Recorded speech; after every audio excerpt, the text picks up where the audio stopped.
ये क्वेश्चन कर रहे हैं हम इंस्टेंटेनियस सेंटर पर बेस्ड है ये वाली प्रॉब्लम। इसमें ये लिखा है कि एक सिलेंडर है, a cylinder of radius 1 metre rolls without slipping along a horizontal plane A B. एक हॉरिजॉन्टल प्लेन के ऊपर ये सिलेंडर रोल कर रहा है, प्योर रोलिंग, स्लिपिंग नहीं हो रही इसमें, ठीक है ना। A B it's centre has a uniform velocity of 20 metre पर सेकेंड। ये जो व्हील का सेंटर है 20 मीटर पर सेकेंड की स्पीड से मतलब ये आगे जा रहा है। Find the velocity of the point E and F on the circumference of the cylinder. अब ये जो पॉइंट एफ है ये बिल्कुल टॉप पर सर्कल के सर्कमफ्रेंस पर लाई करता है, और ये पॉइंट ई है इसके लेफ्ट हैंड साइड पर परपेंडिकुलर डायरेक्शन में यहाँ पर लाई करता है। तो जब ये सिलेंडर रोल कर रहा होगा तो जो इसका सेंटर है उसकी वेलोसिटी को, अगर मैं क्वेश्चन में गिवन है 20 मीटर है और इसका जो रेडियस है 1 मीटर है, तो ये वाला डिस्टेंस भी 1 मीटर हुआ, ये वाला डिस्टेंस भी 1 मीटर हुआ। तो हमें बताना है at that instant of time कि पॉइंट ओ की अगर सिलेंडर के सेंटर की वेलोसिटी 20 मीटर पर सेकेंड है, तो एट द सेम टाइम ये जो पॉइंट एफ होगा इस पॉइंट की क्या वेलोसिटी होगी, चलो वी एफ मान लेते हैं, और ये जो पॉइंट ई है इसकी क्या वेलोसिटी होगी, चलो इसे वी ई मान लेते हैं। अब इससे पहले हमने एक कंसेप्ट पढ़ी थी पिछले वीडियो में, वो थी the concept of instantaneous centre. Instantaneous centre की जो कंसेप्ट होती है वो ये कहती है कि डिफरेंट पॉइंट्स अगर आप के किसी बॉडी के ऊपर लाई करते हैं तो उन पॉइंट्स के जो परपेंडिकुलर आप ड्रॉ कर दो जहाँ पर वो मीट करेंगे वेलोसिटी के परपेंडिकुलर, वहाँ इंस्टेंटेनियस सेंटर होगा, ठीक है। लेकिन एक चीज़ और मैं आपको यहाँ बताना चाहता हूँ, प्योर रोलिंग के केस में क्या होता है कि जब भी कोई बॉडी प्योर रोलिंग शो करती है, जैसे कोई सिलेंडर या कोई स्फीयर या कोई व्हील है, मान लो प्योर रोलिंग शो करता है जब, तो प्योर रोलिंग में ये आप याद रखना, ठीक है, ये याद रखने वाली बात है कि ये जो पॉइंट ऑफ कांटेक्ट होता है ग्राउंड के साथ सिलेंडर का या व्हील का, हमेशा ये इंस्टेंटेनियस सेंटर यहाँ होता है। उसका रीज़न आप ये मैं मतलब सोच कर देखो थोड़ा सा एक बार, कि जब ये आपका सिलेंडर प्योर रोलिंग शो कर रहा है तो जो इसके व्हील का जो बेस है ये वाला, ये स्लिप नहीं कर रहा, मतलब रोड के साथ इसमें कोई स्किडिंग नहीं है। इंस्टेंटेनियसली ये जो व्हील का बेस है ये ग्राउंड के साथ, इसकी जो इंस्टेंटेनियस रिलेटिव वेलोसिटी है व्हील के बेस की, मतलब इस पॉइंट की और ग्राउंड की, वो ज़ीरो है। क्योंकि जैसे आप इमेजिन करो आप चलते हो, तो जब आप चलते हो तो आपने जैसे अपना हाथ ग्राउंड पर रखा है ऐसे, सॉरी अपना पैर आपने ऐसे ग्राउंड पर रखा, तो जब आप चलते हो तो आपका जो पैर होता है वो ग्राउंड के साथ इंस्टेंटेनियसली रेस्ट पर होता है, मतलब आपका जो पैर है वो ग्राउंड के साथ चिपका हुआ है, यानी रेस्ट पर है। तो जब आप उसे आगे की तरफ जब आप मूव करते हो तो जो आपका पैर होता है ग्राउंड के साथ वो इंस्टेंटेनियसली रेस्ट पर होता है। तो जब आप ऐसे प्रेस करके ऐसे पीछे की तरफ धकेलते हो ग्राउंड को तो आप आगे जाते हो, तो यानी कि जो आपका जो पैर है और ग्राउंड के बीच में रिलेटिव वेलोसिटी जीरो होती है। Same at the same principle हम रोलिंग में भी, ये प्योर रोलिंग में ये कह सकते हैं कि जब कोई व्हील रोल करता है रोड के ऊपर, तो वो जो व्हील का बेस है वो ग्राउंड के साथ इंस्टेंटेनियसली वैसे ही रेस्ट पर होता है, यानी लुढ़क कर ही आगे चला जाता है, स्लिपिंग कुछ नहीं होती यहाँ पर। तो ये पॉइंट इंस्टेंटेनियसली रेस्ट पर होता है। जैसे कि हम ये एग्जांपल सोच सकते हैं कि जो फीट है वो फीट जब हम ग्राउंड पर रखते हैं या फिर हम आगे बढ़ते हैं तो फीट की स्किडिंग नहीं होती ना ग्राउंड से, इसलिए फीट के साथ उसका जो रिलेटिव वेलोसिटी है वो ज़ीरो होती है ग्राउंड के साथ। सेम वैसे ही जो ये बेस है इसका, इसकी इंस्टेंटेनियस वेलोसिटी जो रिलेटिव वेलोसिटी ग्राउंड के साथ वो ज़ीरो है। तो इसलिए याद रखो आप हमेशा, हो सकता है आपको ये बात समझ आ गई हो कि यही इंस्टेंटेनियस सेंटर प्योर रोलिंग में आप हमेशा यहाँ लेते हो, the point of contact with the ground. अब इस प्रॉब्लम को कैसे सॉल्व करना है, इंस्टेंटेनियस सेंटर तो ये मैंने आपको बता दिया, यहाँ पर है, आप शो भी कर दो कि ये मैंने परपेंडिकुलर ड्रॉ किया इसका, ये वाला वेलोसिटी का परपेंडिकुलर, ये इस वेलोसिटी का परपेंडिकुलर, ये दोनों परपेंडिकुलर यहाँ मीट कर रहे हैं, तो ये आई आपका इंस्टेंटेनियस सेंटर हो गया, ठीक है। तो ये 1 मीटर, ये 1 मीटर, तो जो इसका ये आपका हाइपोटेन्यूस होगा इस ट्रायंगल का √1² + 1² यानी √2 मीटर होगा ये, ठीक है। तो यहाँ मैं देखता हूँ आई से लेकर ई तक का डिस्टेंस, इंस्टेंटेनियस सेंटर से ई तक का डिस्टेंस वो हो गया बाय पाइथागोरस थ्योरम √2 मीटर। और इसी तरह से इंस्टेंटेनियस सेंटर से पॉइंट एफ तक का जो डिस्टेंस है ये वाला आई एफ, वो हो गया 1+1, जो डायमीटर है 2 मीटर है। ओ तक का डिस्टेंस, इंस्टेंटेनियस सेंटर से ओ तक का डिस्टेंस ये तो रेडियस है जितनी इसकी 1 मीटर। फिर हम ये जानते हैं जैसे जनरल प्लेन मोशन में, जैसे मैंने पिछले वीडियो में बताया था आपको कि हम पूरी बॉडी की एक एंगुलर वेलोसिटी लेट कर सकते हैं, पूरी बॉडी की एंगुलर वेलोसिटी को आप ओमेगा मान लो, तो आप ये फार्मूला लगा सकते हो v is equal to r omega. तो मैं लिखता हूँ v o is equal to I o into omega. तो ओमेगा यहाँ पर पूरी बॉडी की एंगुलर वेलोसिटी,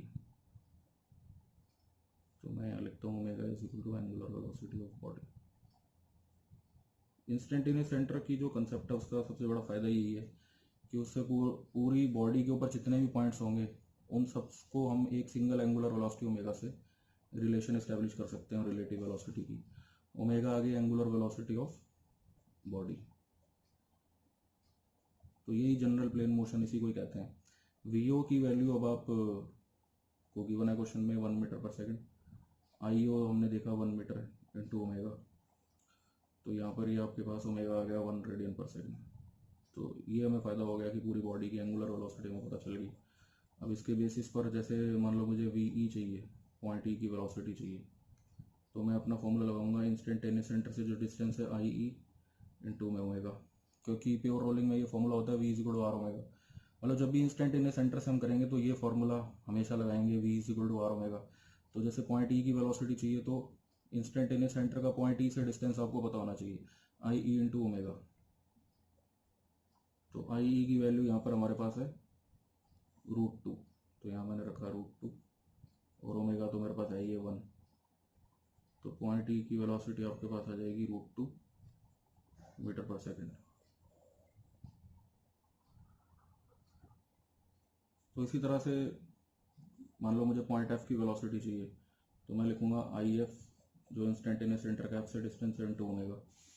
आई एफ की वैल्यू हमारे पास है 2 मीटर, ओमेगा हमने निकाला 1, तो पॉइंट एफ की वेलोसिटी मेरे पास आ गई 2 मीटर पर सेकेंड। तो इस तरह से हमने पॉइंट ई और एफ की वेलोसिटी निकाल ली with by using the concept of instantaneous centre. अब ये नेक्स्ट प्रॉब्लम है, इस प्रॉब्लम को पहले हम पढ़ लेते हैं। A cylinder roller is in contact at its top and bottom with two conveyor belts PQ and RS। तो ये एक कन्वेयर बेल्ट है यहाँ पर PQ ऊपर, और नीचे वाली कन्वेयर बेल्ट है RS। ये दोनों बेल्ट ऊपर और नीचे इस सिलेंडर के साथ कांटेक्ट में। अब कांटेक्ट में फिर आगे लिखा है कि if the belts run at uniform speed 3 metre पर सेकेंड and 2 मीटर पर second, find the linear velocity and the angular velocity of the roller। तो यहाँ पर ये लीनियर वेलोसिटी और angular velocity of the roller हमें निकालना है। ठीक है, तो यानी ऊपर वाली जो बेल्ट है उसकी स्पीड आगे की तरफ हमें दी हुई है 3 मीटर पर सेकेंड, नीचे वाली जो कन्वेयर बेल्ट है उसकी स्पीड हमें गिवन है 2 मीटर पर सेकेंड आगे की तरफ, और इन दोनों बेल्ट्स के बीच का जो सेपरेशन है वो है 40 सेंटीमीटर।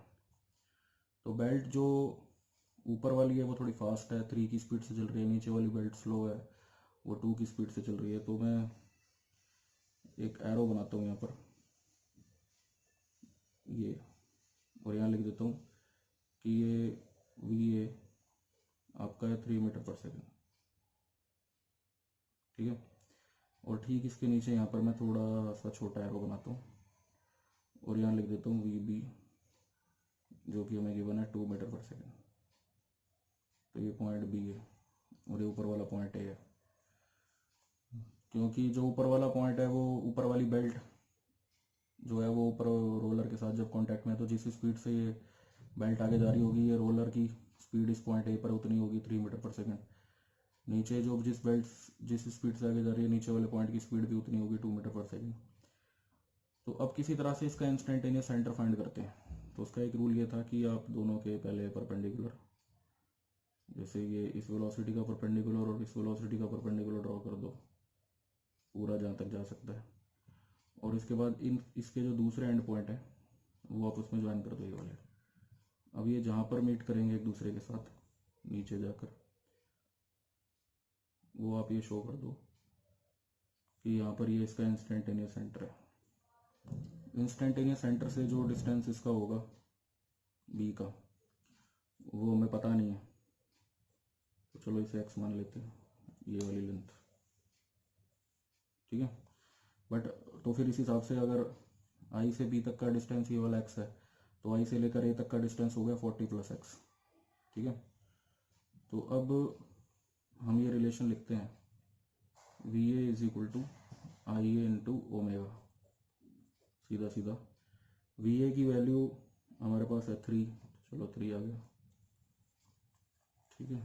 आई ए मैंने देखा अभी कितना है 40 + x, तो यहाँ पर मैंने लिख दिया 40 + x इंटू ओमेगा, मुझे पता नहीं है तो ओमेगा को ओमेगा रहने दिया यहाँ पर, ठीक है। तो ये मेरे पास आ गया 3 = 40 + x इंटू ओमेगा। इसी तरह से मैंने जो पॉइंट बी की वेलोसिटी है उसको वी बी लिखा, तो वी बी की वैल्यू आपके पास हो गई I B into omega. Point B की वेलोसिटी में प्रोवाइडेड है 2 मीटर/सेकंड और आई से बी तक का डिस्टेंस मैंने लेट किया था x, तो यहाँ पर x आ गया इंटू ओमेगा। अब इस इक्वेशन को 2 मान लेते हैं, जो इससे पहले वाली इक्वेशन थी वो 1 थी, इन दोनों को डिवाइड करते हैं आपस में। तो जब मैंने इन दोनों को डिवाइड किया तो पहली इक्वेशन में यहाँ पर 3 था, इधर था 40 + x ओमेगा, यहाँ था 2 और यहाँ था x ओमेगा, तो यहाँ पर ये ओमेगा से ओमेगा आपस में कैंसिल हो गए, तो ये मेरे पास आ गया 3/2 = 2। तो यहाँ से ऊपर आपके पास है 40 + x, नीचे x है, इसको क्रॉस मल्टीप्लाई कर दो, 3x = आ गया 80 + 2x, ठीक है। 2x को उधर ले जाते हैं तो x आ गया 80 सेंटीमीटर, ये हमारी x की वैल्यू है। अब इसके बेसिस पर हम ये जो इक्वेशन 2 है हमारे पास, पुटिंग इन 2, जब मैं इसको इक्वेशन 2 में डालता हूँ तो मेरे पास आपके पास आ जाएगा, तो मेरे पास आ जाएगा 2 = जब मैं इसे इक्वेशन 2 में डालूंगा = 80 इंटू ओमेगा। ओमेगा की वैल्यू यहाँ से आ गई 1/40 रेडियन पर सेंटीमीटर, ठीक है। तो ये ओमेगा आ गया। अब इस ओमेगा से फिर आप इंस्टेंटेनियस सेंटर को लोकेट कर लिया और ओमेगा निकाल लिया, बस यही निकालना था। इसमें एक चीज़ और पूछी थी हमारे से कि इसकी लीनियर वेलोसिटी रोलर की क्या होगी। देखो ये रोलर है, जैसे इसका सेंटर है, इसकी लीनियर वेलोसिटी में v मान लूँ, रोलर का सेंटर को o मान लेते हैं, चलो। तो अब आप क्या मुझे बता सकते हो, तो यहाँ से अगर मैं पॉइंट O से लेकर I तक का डिस्टेंस आपसे पूछूँ वो क्या होगा। ये जो रेडियस है इसकी ये है 20, ठीक है ना, और नीचे ये x है, तो टोटल O से लेकर I तक का डिस्टेंस आपका I into O, sorry I O, ये हो गया 20 + x। तो इसलिए जब आप पॉइंट O की वेलोसिटी लिखोगे तो वी ओ = आपके पास आएगा आई ओ इंटू ओमेगा। ये वी ओ में निकालना है, आई ओ आपका अभी हमने देखा 20 + x इंटू ओमेगा। तो अब यहाँ पर x की वैल्यू डालते हैं, x हमारा 80, ठीक है, x की वैल्यू डाली और साथ में ओमेगा हमारा है 1/40, तो ये आपका हो गया 100 / 40 यानी 50/20 मतलब 5/2 मीटर/सेकंड, मीन्स 2.5 मीटर/सेकंड इसके सेंटर की वेलोसिटी होगी।